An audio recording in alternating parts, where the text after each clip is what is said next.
Tatay nag-hire ng gamers na tatalo sa kanyang anak sa video games para udyukin ito na maghanap ng trabaho.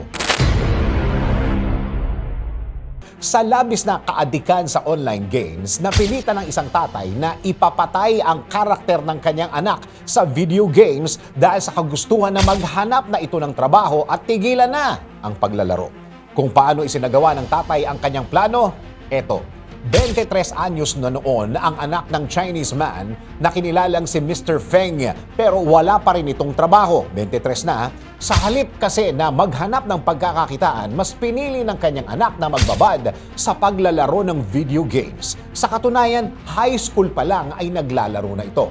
Bilang resulta ng labis na kaadikan nito, hindi naging maganda ang academic performance ng anak ni Mr. Feng kung kaya hindi ito makahanap ng trabaho.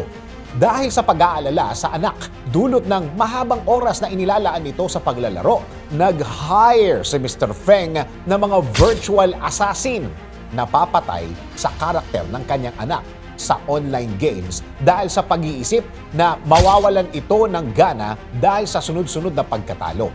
Ang mga online hitmen pa man din na hinire ni Mr. Feng ay higit na mas malalakas maglaro at mas may mataas na ranks kumpara sa kanyang anak. Pero ang anak ni Feng hindi nagpatinag at tuloy-tuloy pa rin sa kanyang online gaming addiction. Bagamat hindi umubra ang pinlano ni Mr. Feng para sa kanyang anak, sinabi umano nito na kahit hindi ito naghahanap ng trabaho, ay susulitin nito ang kanyang oras para mahanap ang tamang trabaho para sa kanya. Sa mga mahilig tumambay sa computer shops para maglaro dyan, sigurado ba kayo na natututukan ninyo ang pag-aaral ninyo at hindi lang kayo sa screen nakatutok?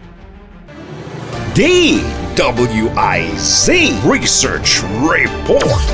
Report. Thank you for watching. Tuloy lang ang panonood at pakikinig ng tamang balita sa DWIZ News, DWIZ News FM Regional, DWIZ News TV, Aliw Channel 23, nationwide. Mag-follow, like, subscribe at i-share ang aming mga social media accounts.